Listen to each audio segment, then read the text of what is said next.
बेशक रंगों से तस्वीर बना लेते हैं ये कलाकार, हर दर्द को छुपा लेते हैं ये कलाकार। नमस्कार साथियों, आप देख रहे हैं पब्लिक सपोर्ट 24।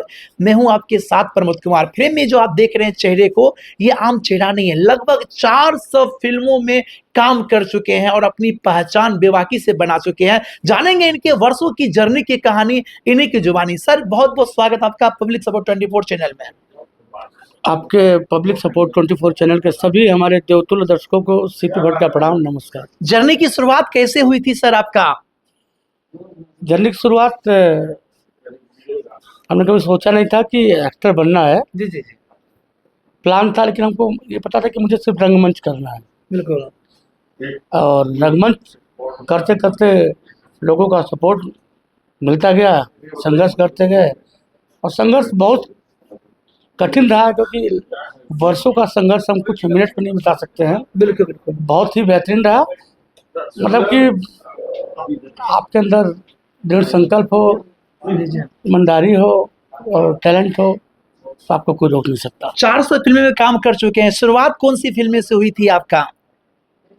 सीरियल मैंने 1997 में सबसे पहले सन्यासी सीरियल से किया था, जी जी जी, जो डीडी के लिए था। और फिल्म मैंने 2005 से स्टार्ट किया था, पिया तो उसे नैना लगे।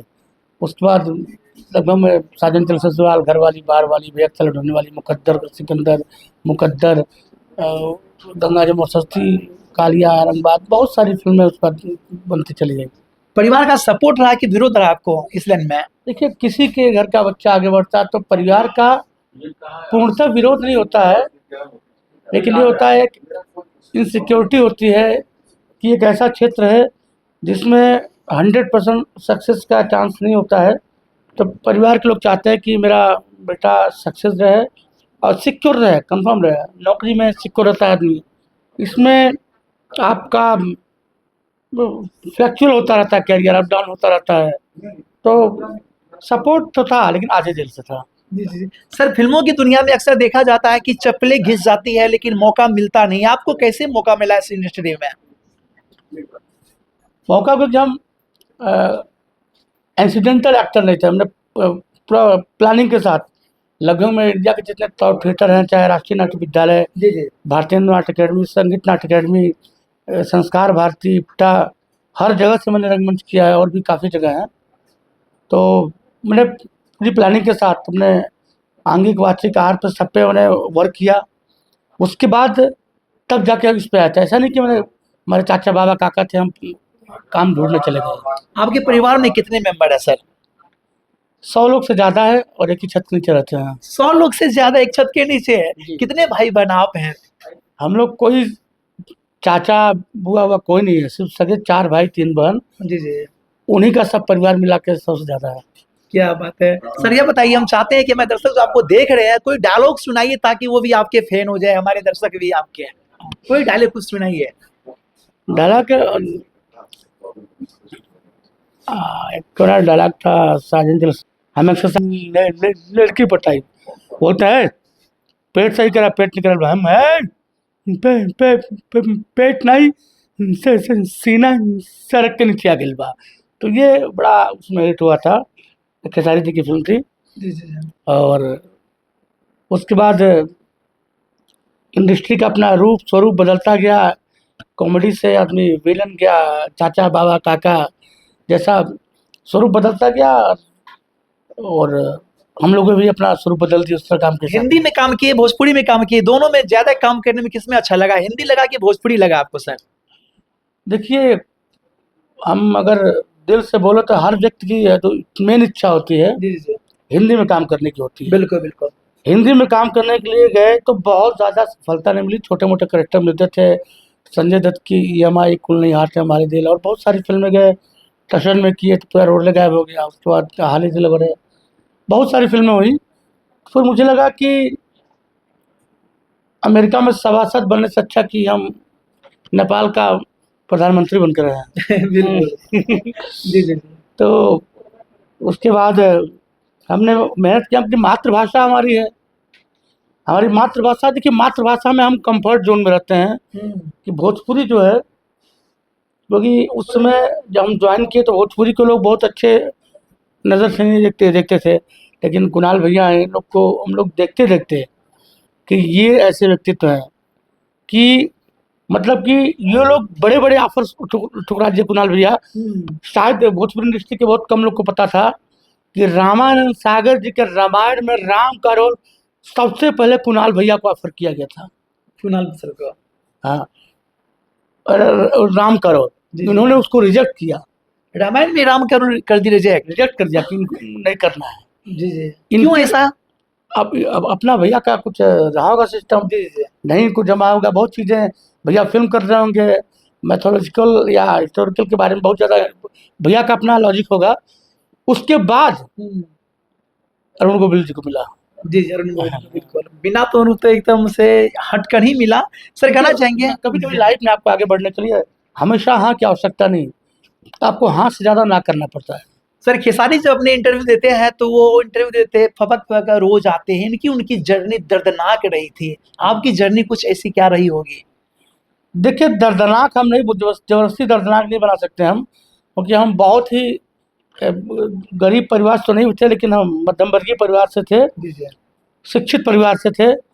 तो बस ये था कि हमारे परिवार में रंगमंच लगभग में सारे लोगों ने किया है। सबने किया है। हाँ। क्या बात है, सपोर्ट मिला होगा काफी आपको? नहीं सपोर्ट नहीं, लेकिन चाहते थे कि मैं इस लाइन में आगे जाऊं, जी जी। लेकिन एक हाफ हार्टेड था कि उनकी इच्छा थी कि कहीं हम अस्थायी नौकरी करें, लेकिन ऐसा नहीं कि वो चाहते नहीं थे कि मैं आगे बढ़ूं, बिल्कुल चाहते थे आगे बढ़े हैं। हाँ।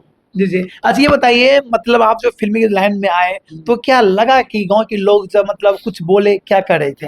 हाँ, हर आदमी का विरोध होता है, जी जी जी। क्योंकि मैं देखने में एक्टर नहीं लगता था, एक सीधा साधा सांवला कलर, नाक चपटी, आँख छोटी, जी जी जी। थोड़ा सा पेट निकला हुआ, मोटा तगड़ा आदमी, तो आदमी देखने में बहुत चीज़ें नहीं थी। फिर आगे थोड़ा और उम्र दराज हुई, उम्र बढ़ी, तो ईश्वर ने बहुत चीज़ें थी, डीमेरिट थी। जी जी। तो मैंने डीमेरिट को क्या किया, फिर मैं कॉमेडी को ज़्यादा महत्व दिया, तो जो मेरी डीमेरिट थी वो मेरी मेरिट बन गई। क्या बात है। अच्छा भोजपुरी में आप काम किए, भोजपुरी में जो है सबसे ज्यादा अच्छा किन के साथ काम करने में लगा आपको? पवन खेसारी के साथ, किन के साथ लगा काम करने में? कुणाल सर के साथ? देखिए कहा गया कि कुणाल सर जी के सामने तो सारे लोग जीरो ही हैं। बिल्कुल। जी जी। क्या कोई भी हो, जी जी। भैया का ऑरा ऐसा इतना बढ़िया है कि यहाँ कोई कितना भी बड़ा, अब सूरज के सामने छोटे मोटे ग्रह नक्षत्रों का कोई मतलब नहीं होता है। बिल्कुल। हाँ, तो वो तो भैया का अलग चीज़ है। भैया एक जड़ है, और हर आदमी, चाहे पवन जी हो, खेसारी जी हो, सब अपनी अपनी जगह अपने अपने जोनर में काम करते हो, कोई किसी से बेहतर नहीं, वो अपने जोनर का मास्टर होता है। अब एक्शन की बात आएगी तो रोमांस की बात आएगी तो खेसारी जी पवन जी बेहतर हैं। कॉमेडी की बात आएगी, देसीपना खाटी और फोक की बात आएगी तो खेसारी बेहतर हैं। और सीरियस का इमोशनल की बात आएगी, और जब सभी चीज़ों में सबसे बेस्ट की बात आएगी, इन दोनों से बेहतर तो दिनेश जी आएंगे। दिनेश जी आएंगे। हाँ, तो सर अगर आप फिल्मों में कलाकार नहीं होते तो आप क्या होते हैं? हम मैंने इंटर तक की पढ़ाई हम बायोलॉजी से किए। जी जी। उसके बाद बीएससी में एडमिशन लिए, फिर तो मैं थिएटर इतना करता था तो मुझे पता नहीं लगा कि मैं ईमानदारी से बीएससी नहीं कर सकता हूँ। एक एक दिन में 4-4 नाटक का है रिहर्सल।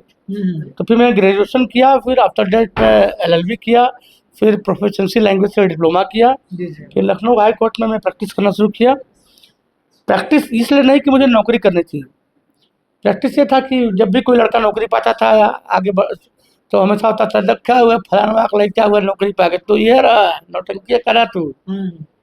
तो फिर मैं और भी कई गवर्नमेंट जॉब का भी ऑफर आया, मिला, बजाज में लीगल एडवाइजर का मिला, और भी हाई कोर्ट में कोई मिला, लेकिन मुझे कभी, क्योंकि मेरा बचपन से नहीं था मुझे जॉब नहीं करना है। सर मेरा अंतिम सवाल आपसे है कि कहते हैं लक्ष्य बना लिए हो उड़ान का तो फिजूल है का देखना आसमान का, आपकी उड़ान अब कहाँ तक जाने वाली है? उड़ान देखिए, सफलता एक बिंदु नहीं है, उसका कोई गंतव्य नहीं है, कंफर्म जगह नहीं है कि सफलता है हम सफल हो गए। सफलता एक सफ़र होता है, सफलता एक जगह होती। तो अमिताभ बच्चन जी काम करना छोड़ दिए होते हैं, कुणाल भैया काम करना छोड़ दिए होते हैं, बिल्कुल अंबानी बिजनेस करना छोड़ दिए होते हैं। बिल्कुल। ये एक सफ़र होता है, हम अपने मुकाम को बना लिए, अब उसको मेंटेन रखना है, उसको ऊंचाई ले जाना है। बिल्कुल। तो उसको बोलते हैं हमेशा अपने आप को अपडेट, हमेशा अपने आप को अपग्रेड, ये दोनों चीज़ करना पड़ता है। और भोजपुरी का इस समय पीक समय भी चल रहा है, अच्छी चीज़ें चल रही हैं। बस लोगों से एक निवेदन है, आप लोग सिनेमा हॉल में फिल्में देखें, जो गंदे गाने हैं उनका बहिष्कार करें, बिल्कुल बिल्कुल बिल्कुल। क्योंकि भोजपुरी फिल्मों में अब अश्लीलता नाम की कोई चीज़ नहीं रह गई है। ये सिर्फ इंटरव्यू के लिए एक सवाल मात्र रह गया है। कोई पिछले एक दशक में आप कोई फिल्म गलत नहीं बता सकते हैं। बिल्कुल बिल्कुल। बहुत चीज़ें सुधार आ गई हैं, बड़ी बड़ी कारपोरेट कंपनियां भोजपुरी में आ गई हैं। आप सिनेमा हॉल में देखिए, अपने परिवार को ले जाइए, भोजपुरी का बहुत अच्छा दौर चल रहा है। बस सिनेमा हॉल मत छोड़िए आप लोग। पब्लिक सपोर्ट के तमाम दर्शकों से क्या अपील करना चाहेंगे जाते जाते अंत में आप? जाते जाते पब्लिक से सपोर्ट करना चाहें कि कलकत्ता, दिल्ली, बम्बई, कलकत्ता, देहरादून, क्या बात, चाहे रहिए मंसूरी में, क्या बात है, माई बाप के कबो न भूलिए, बात करिए भोजपुरी में।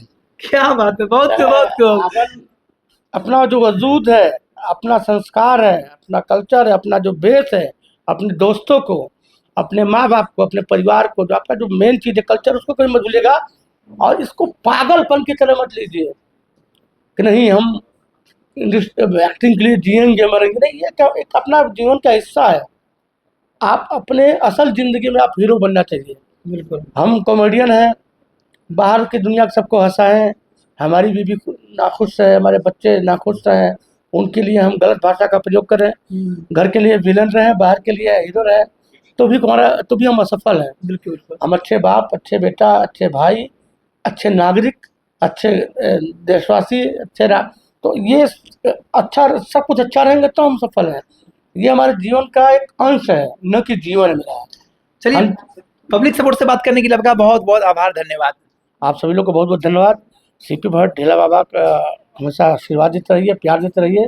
हम हमेशा आपको एक स्वच्छ, स्वस्थ और खूबसूरत और फुल एंटरटेनमेंट मनोरंजन देते रहेंगे। तो ये थे मेरे साथ सीपी भट्ट, जिन्होंने एक दो नहीं लगभग 400 फिल्मों में काम करके अपनी वो मुकाम पहचान बनाई है, जो मुकाम बनाने के लिए आदमी को न जाने कई संघर्ष करना पड़ता है। बाद बाकी सर के बारे में क्या कहना है अपना राय कमेंट करके बताएं, और आप देखते रहे पब्लिक सपोर्ट 24। मिलता हूँ और वीडियो में, तब तक के लिए धन्यवाद, जय हिंद।